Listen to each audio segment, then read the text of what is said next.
ड्रामे की अगली एपिसोड काफी ज्यादा इंटरेस्टिंग और ट्विस्ट से भरपूर होने वाली है। जैसा कि मुस्तफा काफी ज्यादा स्ट्रेस और दबाव का शिकार हो चुका है। जो गेम उसने डिजाइन की, उस गेम को उसने बनाया, लेकिन उसका क्रेडिट सारा जोसेफ ले गया। यानी मुस्तफा के साथ जब इतना बड़ा फ्रॉड हो जाता है, यहाँ पर कोई भी शख्स होता तो वो इसी तरह से ही स्ट्रेस का शिकार हो जाता। शर्जीना मुस्तफा को काफी समझाने की कोशिश करती है कि तुम्हें क्या हो गया है मुस्तफा, समझने की कोशिश करो। तुमने जो गेम डिजाइन की, उसका क्रेडिट किसी और ने ले लिया है। जो तुम्हारे पास स्किल और हुनर है वो तो किसी ने नहीं न छीना तुमसे। मुझे तो ये बात समझ में नहीं आ रही कि तुम इस हद तक पैसे के पीछे क्यों पागल हो चुके हो। तुम जानते हो कि मैं तुम्हारे साथ खुश हूँ हर हाल में, फिर पता नहीं तुम जिंदगी की किस दौड़ के पीछे लग चुके हो कि तुम्हें पैसा कमाना है। मुस्तफा कहता है कि पैसा बहुत जरूरी है। मुस्तफा कहता तो बिल्कुल ठीक है। जिंदगी में बचपन से लेकर बड़े होने तक जो जो उसे ताने दिए गए हैं कि तुम कुछ करते नहीं हो, तुम एक नकम्मे हो, नालायक हो, इन सारी चीजों का मुस्तफा गलत साबित करना चाहता है। अब जब मुस्तफा को मालूम हो चुका है कि शर्जीना एक्सपेक्ट करने लगी है, अब तो वो और ज्यादा फिक्र में हो जाता है कि कल को अगर इनकी औलाद हो गई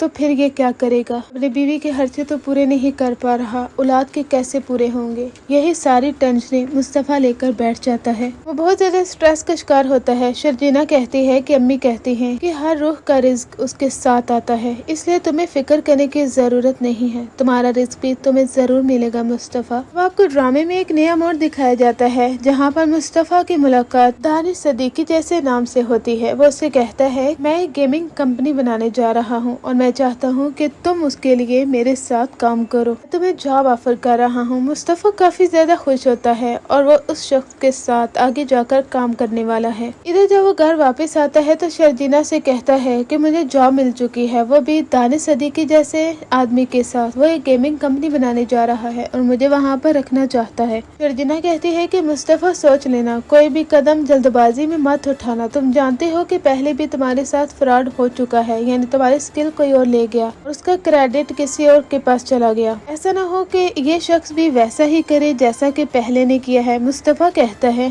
शर्जीना तो तुम मुझे बताओ कि मैं क्या करूं, कुछ भी हो मुझे कुछ तो करना है ना। अगर वो शख्स मुझे धोखा दे गया तो इसके बाद इसने भी धोखा दे दिया तो क्या फर्क पड़ता है। शायद जिंदगी में मेरे साथ ऐसा ही सब कुछ लिखा है जिसमें मेरे लिए सिर्फ और सिर्फ रुसवाई है। शर्जीना से कहती है कि तुम इस तरह की बातें क्यों कर रहे हो मुस्तफा, हौसले से काम लो। मुझे तो ये समझ में नहीं आ रहा कि तुम पैसे के पीछे इस हद तक पागल क्यों हो चुके हो। शर्जीना कहती है कि पैसा सब कुछ नहीं होता मुस्तफा, हमारा साथ पैसे से ज्यादा अनमोल है। समझने की कोशिश करो मुस्तफा, तुमने इसे सर पे क्यों सवार कर लिया है। मुस्तफा कहता है कि पैसा सब कुछ होता है और यही हकीकत है। जब वो उससे कहती है कि तुम इस तरह की नेगेटिव बातें क्यों करने लगे हो, मुस्तफा कहता है कि हाँ मैं नेगेटिव बातें करने लगा हूँ क्योंकि मुझे जिंदगी की हकीकत मालूम हो चुकी है। जिसके पास पैसा नहीं उसकी कोई इज्जत नहीं है। शर्जीना मेरे साथ जिंदगी में जो कुछ हुआ, जो ताने मुझे मिले हैं, अगर वो मुझे ना मिलते तो शायद मुझे इस चीज की कदर ना होती कि पैसा कितना जरूरी होता है। शर्जीना मुस्तफा की बातों से तंग आ चुकी है कि किस तरह से अब वो बार बार दौलत का नाम ही लेता है, इसके अलावा उसे कुछ समझ में नहीं आ रहा।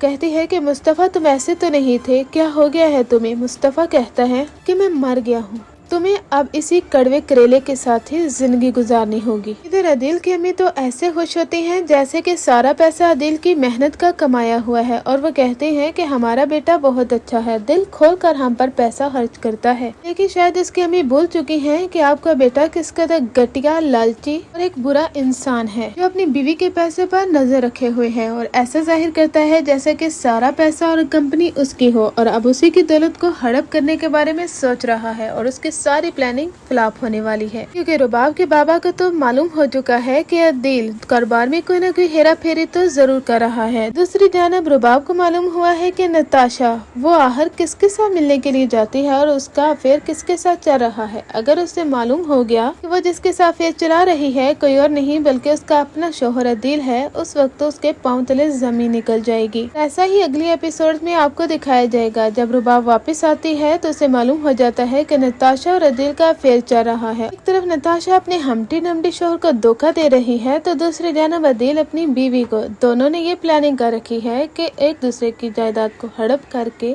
शादी कर लेंगे। और ये सब कुछ तो बहुत आसान है ना। रुबाब को मालूम हो जाता है कि अदील उसे इतना बड़ा धोखा दे रहा है तो वो सबके सामने उसके इंसल्ट करना चाहती है। जब वो अपने माँ बाप को लेकर रुबाब के घर आता है तो रुबाब वहाँ पर आ जाती है। वो कहती है कि अपने माँ बाप को लेकर यहाँ से दफा हो जाओ, क्योंकि मैं तुम्हारी शक्ल भी नहीं देखना चाहती। तुम मिडिल क्लास लोग, उनकी यही तो रियलिटी होती है, जहाँ पैसा देखा उनके पीछे लगे। अब तुम अपने माँ बाप को लेकर यहाँ पर आ चुके हो, तुम्हारा क्या ख्याल है कि मैं यहाँ पर रहने के लिए उन्हें इजाजत दे दूंगी? दिल कहता है कि इनफ रुबाब, ये मेरे माँ बाप हैं, इनके बारे में मैं एक लफ्ज भी सुन नहीं सकता। रुबाब कहती है कि इसके बारे में एक लफ्ज भी नहीं सुन सकते तुम, तो तुम मुझे बताओ, मेरे साथ इतना बड़ा धोखा कर रहे हो, मेरी ही फ्रेंड के साथ अफेयर चला रहे हो, उसके बारे में तुम्हारा क्या ख्याल है? क्या तुम्हारे बाबा जानते हैं? अब रुबाब उनके बाबा को सब कुछ बता देती है कि आपका बेटा नहायती घटिया लालची शख्स है, इसकी नजर मेरी दौलत पर है। मेरे जाने के बाद ये मेरी दौलत को हड़प करने के बारे में सोच रहा था। यहाँ तक इसकी ये प्लानिंग थी कि मेरी जायदाद को भी ले लेगा और फिर ये दोनों हंसी खुशी शादी कर लेंगे। लेकिन नहीं, मेरा नाम रुबाब है, ये जेल में जाएगा। आपने तो कहा था ना मुस्तफा के वक्त पुलिस को मत बुलाना, लेकिन अब पुलिस आएगी और ये दरबदर की ठोकरें खाएगा। आज मैं इससे हर चीज छीन रही हूँ, बंगला, गाड़ी, हर चीज,